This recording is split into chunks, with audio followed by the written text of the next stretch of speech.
Hi, my name is Tove. Welcome to my channel, ToveLoveKnits. And today it's part 3 of a making of series of me making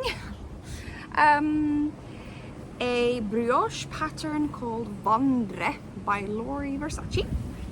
It's very windy out here, but I was thinking I could sit outside and enjoy the evening sunlight on my balcony.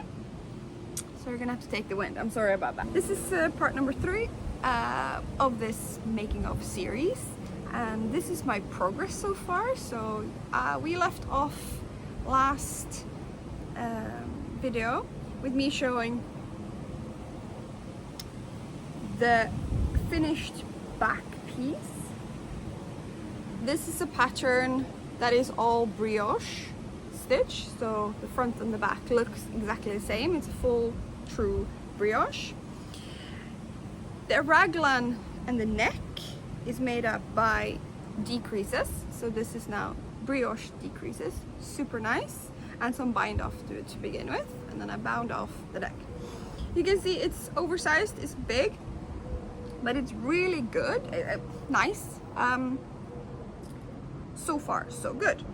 The yarn I'm using is Hobby Tweed Delight, and it's this really light spun soft tweedy yarn, 80% wool, 10% acrylic, 5% viscose, and I think tweedy bits is the acrylic and viscose. I think that's usually what it is, and then the rest is the wool.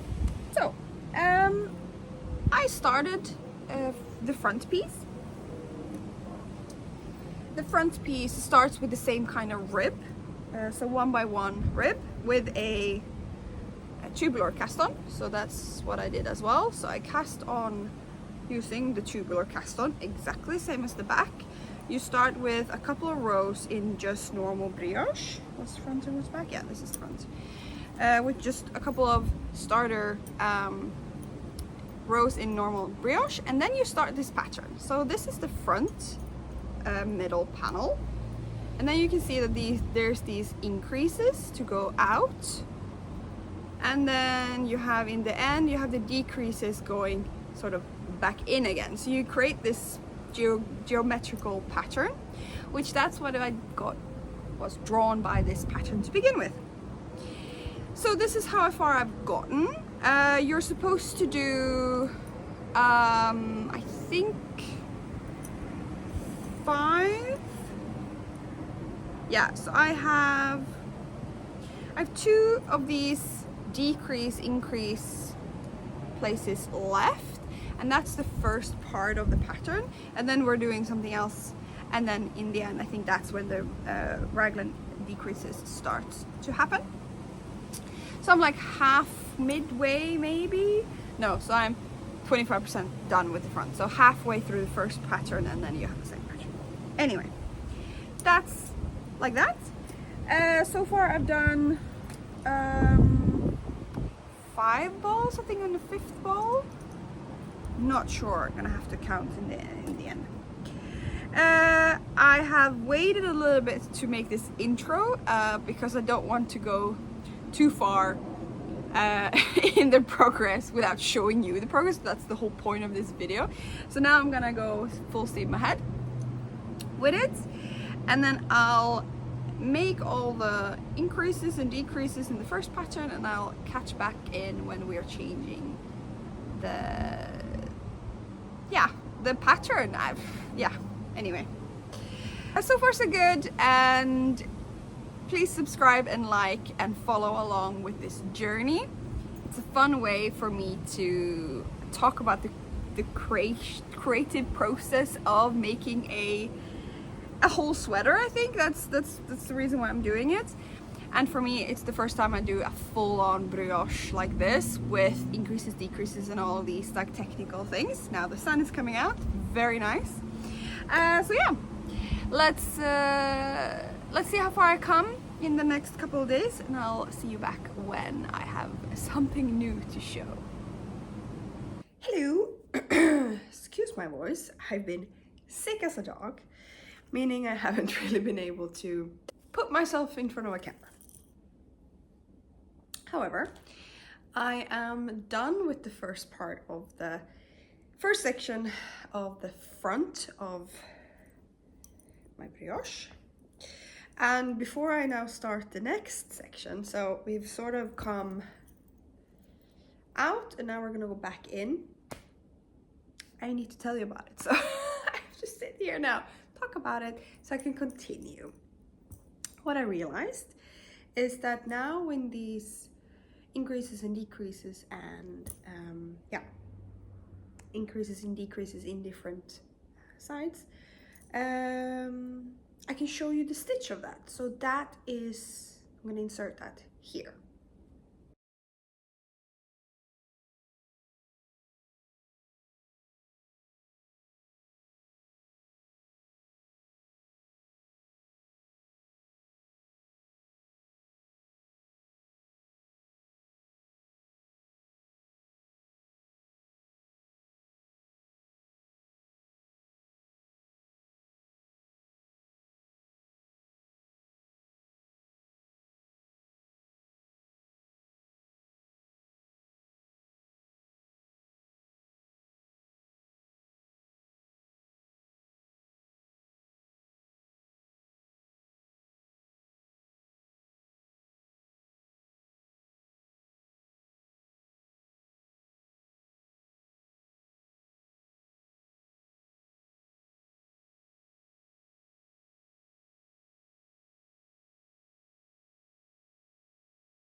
Okay, I hope you found that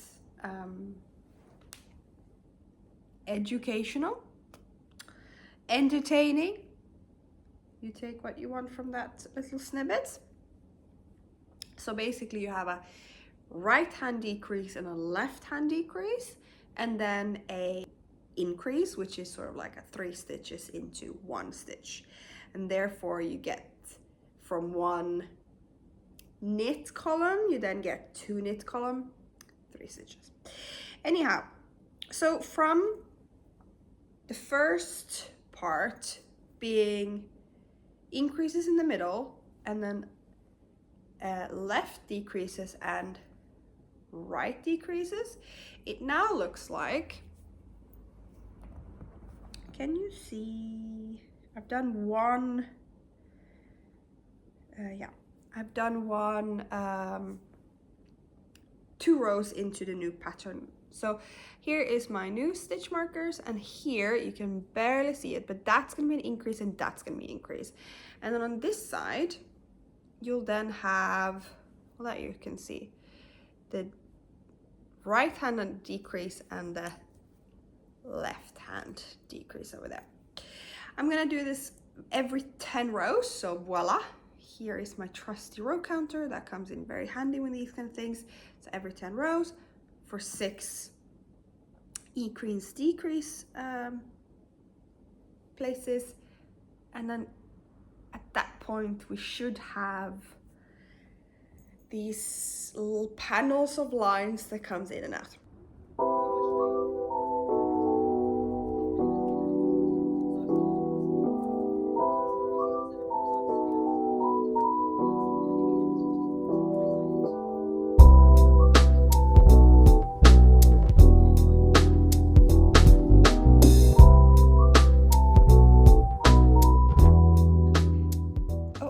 In every project there is there's a setback. This is heartbreaking for me to say, but I need to unravel, well, 10 rows. It's not that bad, but can you see there? That's where the first decrease came, and here's my second decrease. But what happens in between here? Take a look here. This is the first increase, and that's the second increase, and that's the third increase. I forgot the second decrease. Okay, so I've been sitting here for about 3 minutes in silence.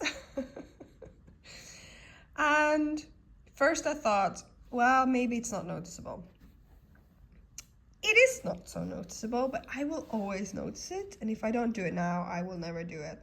And I've also thought like, well, I could maybe unravel it. So I could maybe like just drop this stitch, but it's a 3-stitch increase here, and then I would have to sort of do something with extra bulk material on top, and that's not going to work. It's going to really be noticeable on brioche, I think. So what I'll do is I won't like drop all the stitches and start unraveling. I think I need to knit backwards for 10 rows, which is really a lot. So maybe I'll just like knit backwards at least a little bit, and then drop 2 or 3 rows maybe. But yeah. Anyway, you're here for the good, the bad, and the ugly, and this is definitely one of the bad things. Wish me luck. Here we go. Okay, about 30 minutes later. So remember, this was the first decrease, and now I've gone back to the about 10 rows. I think I did 8, and I'm gonna just go with that. So I did 1 decrease here, and I'm gonna continue another 10 rows up, and then we'll continue from there. It sucks that I had to do it. I'm happy that I did it, because now I don't have to worry about that anymore. I will have a nice looking pattern with the decreases I need to have to get like the flow of it. To frog this type of yarn was not the easiest. It's quite fluffy now, as you see. It's not spun at all, basically nothing. It's very loosely spun, meaning it tears away from itself quite easily. So you can see it just like unspuns itself. And I have a lot of yarn barf here that I need to worry about, but that is after lunch. And definitely after my another cup of coffee. Oh yeah. Hi. Another couple of days later. Today it is the 29th of June.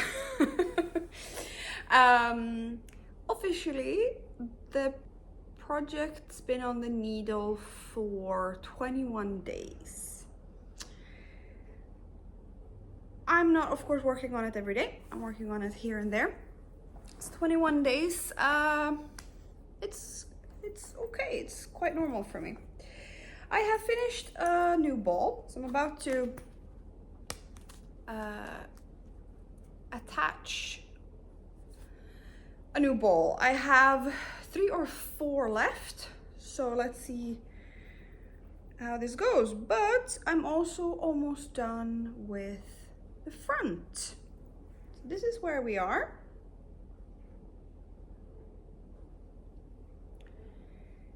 This is where we are now. So you can see how cool the panels are. So the decreases and the increases are really starting to show now. How you get this flow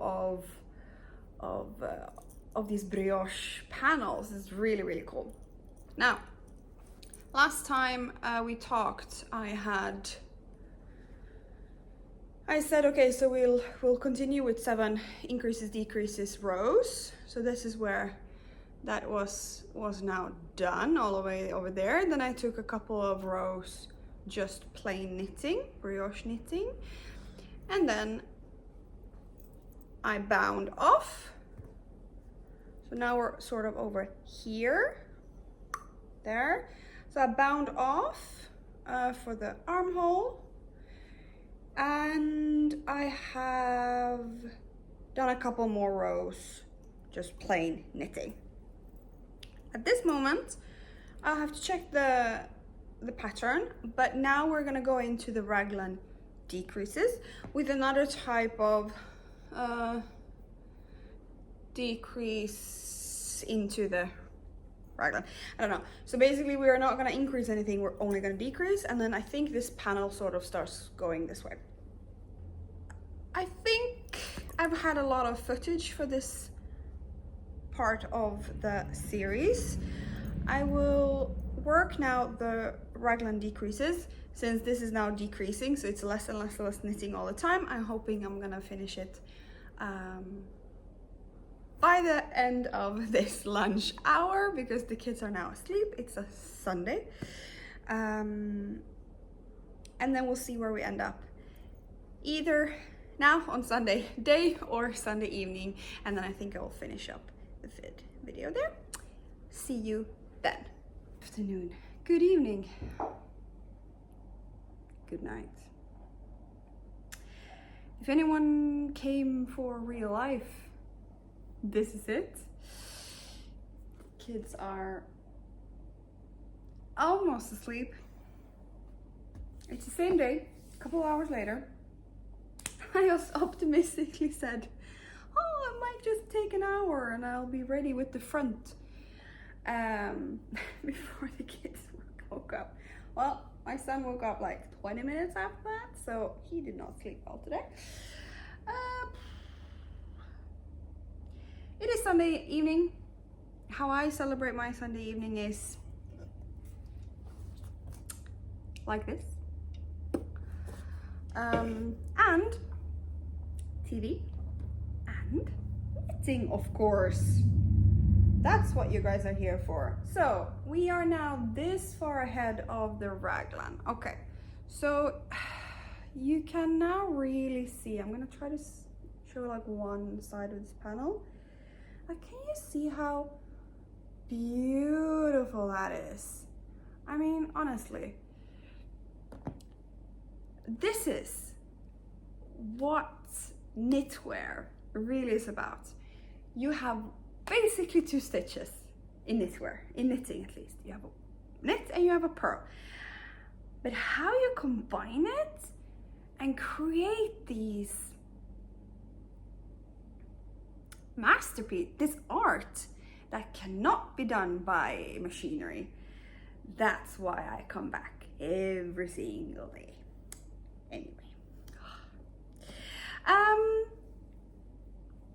I've come so far. Now it is time to split for the neck. I didn't really understand that, but of course there is a little bit of a drop in the neck in the front. So I'll now sort of, they say, so knit and then bind off the middle, and then we're gonna work the shoulders upwards.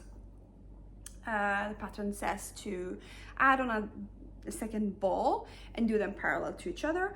I'm not gonna do that because I'm just about finished with one ball, and it would be nice to have as much as that into the front, so I can start with the sleeves with 2 fresh balls, because actually for the sleeves I will knit them parallel. I am really afraid of getting stuck in Sleeve Island on this project, because I usually do not leave the sleeves until last. Usually when it's a top-down pattern, I do all the top parts. I connect under the arms, and when I end a ball sort of somewhere, I usually go back and finish the neckline, finish the sleeves, and then I only have stockinette or only have body left after that. That's how I get the sleeves done. That's how I get keep motivating myself to finish a project. This project, or this pattern, the construction of this pattern has been from the start opposite of what I always do. I do not, hold on, yeah, we're good. I do not knit bottom down if I don't have to.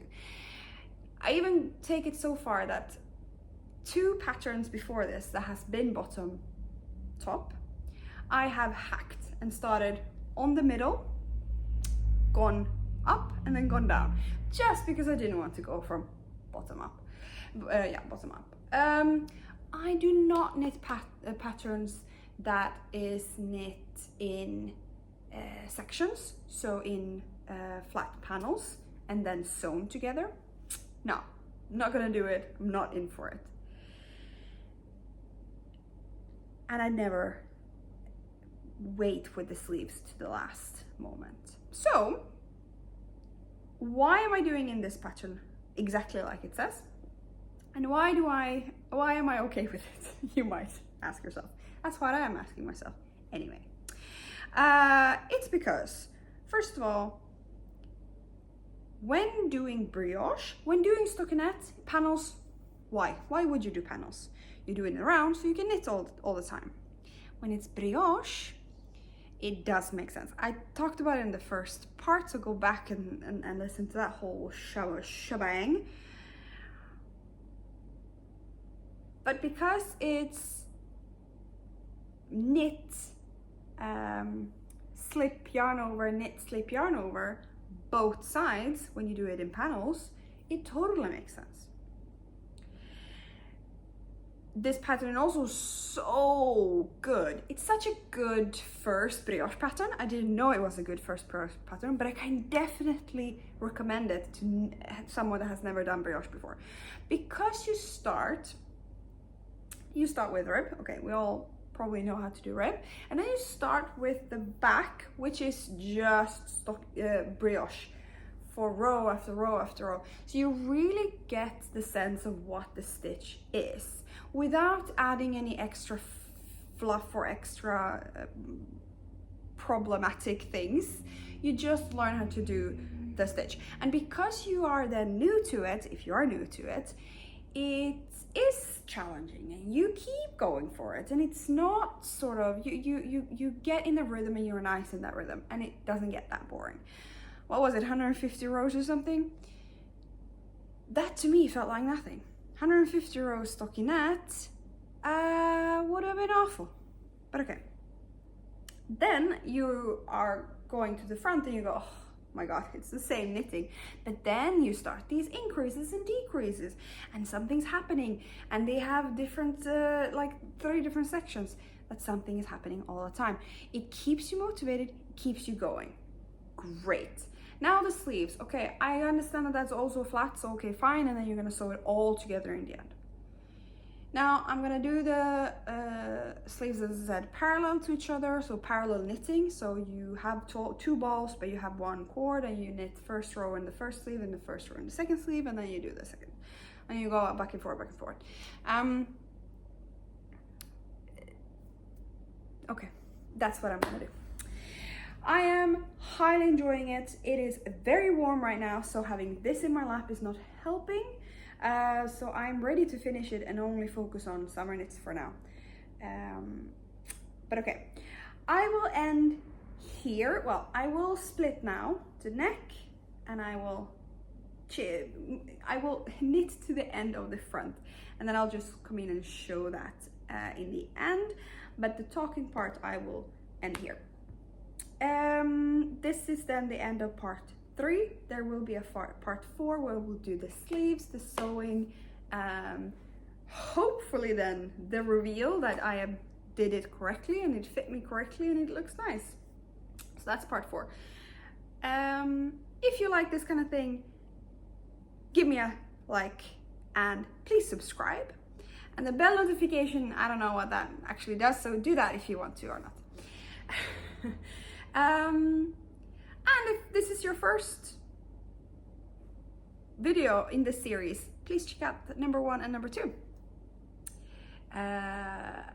And stay tuned for the last part of the series where I will finish the Vandre of Lori Versace. Good night, and I see you next time. Bye. Okay, I said that I wouldn't talk anymore in this video, but I lied, because I just have to comment on this last section. So now I'm done with the neck decreases. So as you see, so first you bind off here, and then you start decreasing up and until this.